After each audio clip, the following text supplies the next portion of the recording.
कई जगह तो सोशल मीडिया पे योगी जी का वो टिकट भी वायरल हो रहा है, जो लखनऊ से गोरखपुर लोगों ने करवा दिया है कि आप मठ में जाइए, मठ ही आपकी सही जगह है, आपके बस का नहीं है शासन सत्ता चलाना। मुख्यमंत्री को आप दूसरे लोग टिकट कटा कर देंगे, बताइए ऐसा दिन कैसे आ जाएगा? मुख्यमंत्री अब सत्ता से बाहर हो रहे हैं, ये दोबारा मुख्यमंत्री नहीं बनेंगे। भारतीय जनता पार्टी को किसी भी राज्य में सत्ता नहीं मिल रही है, सभी जगह ये सत्ता से बाहर हो रहे हैं। पंजाब में भी देख लीजिए, इनकी रैलियों में भीड़ नहीं आई। तो 10 मार्च को यहीं खड़े मिलेंगे? बिल्कुल, मैं 10 मार्च को नहीं, मैं बराबर हमेशा आपको यहीं मिलूंगा, और हम भी यहीं हैं, आप भी यहीं हैं। पूरे कॉन्फिडेंस से मैं कह रहा हूं, भारतीय जनता पार्टी सत्ता से बाहर होगी, और इनके जो नेता और विधायक हैं जो भी चुनाव लड़ेंगे उनकी जमानतें जब्त होंगी, और हो सकता है कई सीटों पे इन्हें उपयुक्त विधायक भी ना मिले, ये डमी कैंडिडेट खड़े करें। इस समय जनता के बीच में जो विद्रोह है और जो विरोध है, उसका अंदाज़ा आप ऐसे लगा सकते हैं कि इनकी जहाँ जहाँ रैलियाँ हुई हैं वहाँ ये भीड़ नहीं जुटा पाए। सरकारी शासन प्रशासन का इन्होंने दुरुपयोग किया है, सरकारी बसें गई रैलियों में भीड़ जुटाने के लिए, लेकिन भीड़ नहीं जुटी है। जगह जगह इनके विरोध के नारे लगे हैं, और जो काशी विश्वनाथ में जहां पे मोदी जी उस मंदिर का उद्घाटन करने आए थे, वहां पे भी कई लोगों ने इनको काले झंडे दिखाए थे। तो इनका संपूर्ण प्रदेश की अगर हम बात करें, सिर्फ उत्तर प्रदेश की, तो सब जगह इनका विरोध है। हाँ, ये सिर्फ एक काम कर सकते हैं, वो काम ये बखूबी कर रहे हैं, वोटों को पोलराइज करने का काम। जैसे कल बयान आया था 80 और 20 की लड़ाई है, ये हिंदुओं के नाम पर जनता को भड़काना चाह रहे हैं, हिंदुत्व के नाम पर, लेकिन जनता समझ चुकी है।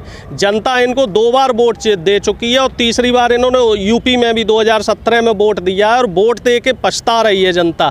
सिर्फ मायूसी के अलावा जनता को कुछ हासिल नहीं हुआ है। इनके जो विकास के जो नारे थे, वो नारे बिल्कुल किताबी नारे साबित हुए हैं, जुमले साबित हुए हैं। इनको रोजगार देने के जो नारे थे, 1 करोड़ रोजगार, 70 लाख रोजगार देने की जो बात की थी, वो पूरी झूठी साबित हुई है। महिला सुरक्षा के जो इनके वादे थे, वो पूरी तरीके से जुमला साबित हुए हैं। रोडों का हाल आपने देख ही लिया है कि कहीं भी किसी भी राज्य में, किसी भी ज़िले में कोई ऐसी सड़क नहीं होगी जिसमें खड्डे ना हो और जहां पानी ना भरा हुआ हो। तो ये सरकार पूरी तरीके से विफल हो चुकी है। चारों तरफ से जनता के बीच में इनका विद्रोह है, और जो इनके प्रतिनिधि हैं, चाहे वो विधायक हो या मंत्री हो, वो इस समय जनता का सामना नहीं कर पा रहे हैं। जनता इनको उनके क्षेत्र में नहीं घुसने दे रही है। तो भारतीय जनता पार्टी के पास अब कोई रास्ता नहीं रह गया है। ये सांप्रदायिक माहौल तैयार करने की कोशिश कर रहे हैं। कहेंगे ईवीएम खराब हो गई।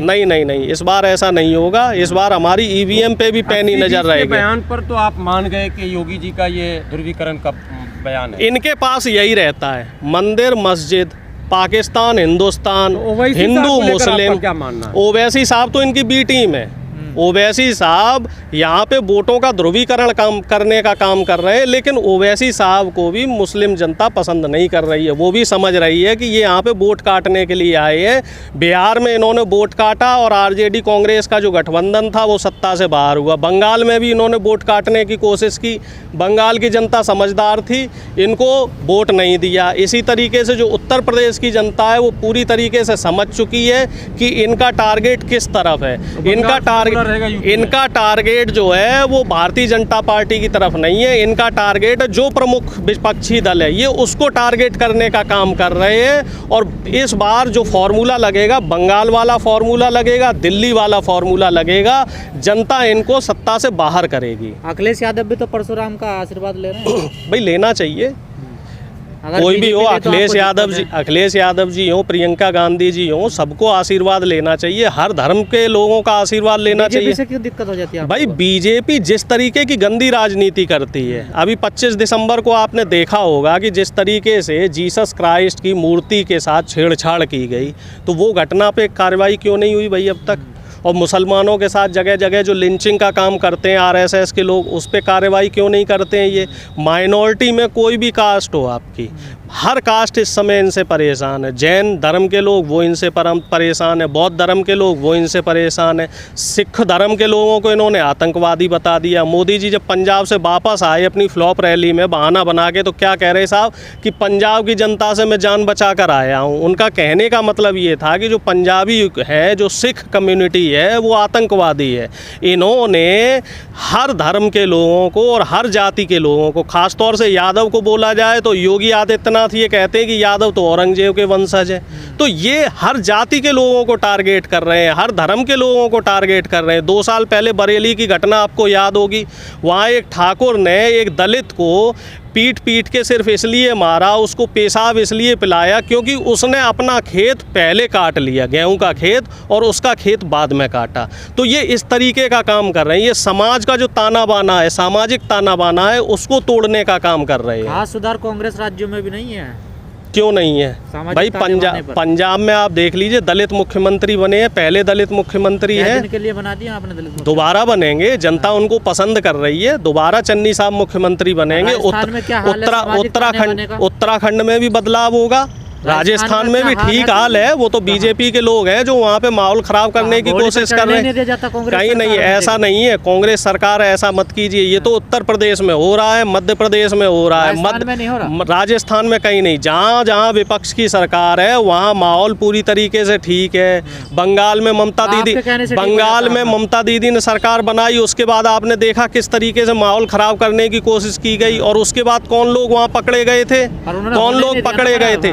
भारतीय जनता पार्टी के लोग ही तो पकड़े गए थे, आईटी सेल के। ऐसे ही यहाँ भी लोग पकड़े। तोड़ने मोदी जी का बैनर लगा, कहीं नहीं गाड़ी तोड़ रहे हैं। वो कानपुर में भाई इस तरह का जो माहौल है, जो इस तरह का जो माहौल है, ये बीजेपी के लोग इस तरीके का माहौल क्रिएट कर रहे हैं। और ये माहौल क्रिएट करने के पीछे वजह ये है, ये विपक्ष की छवि को धूमिल करना चाहते हैं। बनने जा रही है 22 में बसंत भाई, जो किसानों के लिए अच्छा काम की सुनिश्चिति देगा। अभी चुनावी मैनिफेस्टो सब पार्टियों के आ जाने दीजिए। जो किसानों के लिए, युवाओं के लिए और महिलाओं के लिए, इन तीनों लोगों के लिए जो मजबूती से काम करेगा, मैनिफेस्टो पे भरोसा कर लीजिएगा। बिल्कुल करेंगे, क्योंकि बीजेपी का मैनिफेस्टो आप छोड़ दो, बाकी पार्टी जो हो, चाहे बीएसपी हो, कांग्रेस हो या सपा हो, तीनों पार्टियां हमेशा किसानों के लिए, युवाओं के लिए और महिलाओं के लिए मजबूती से काम करते हैं। कांग्रेस है रेस में, यूपी में बिल्कुल है। सभी पार्टियां इस बार रेस में, इस बार खुला मैदान है। जो मजबूती से युवाओं की सुनिश्चिति, रोजगार की सुनिश्चिति की बात करेगा, महिला सुरक्षा की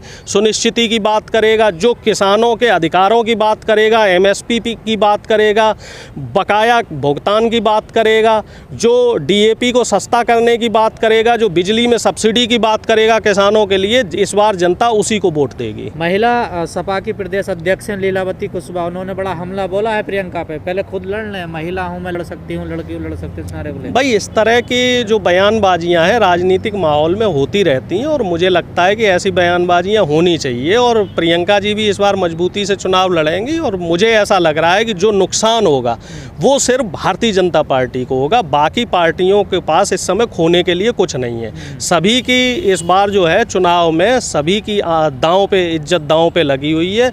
और मुझे ऐसा लग रहा है उत्तर प्रदेश की जनता इस बार बदलाव चाहती है, और इस बार बदलाव होगा।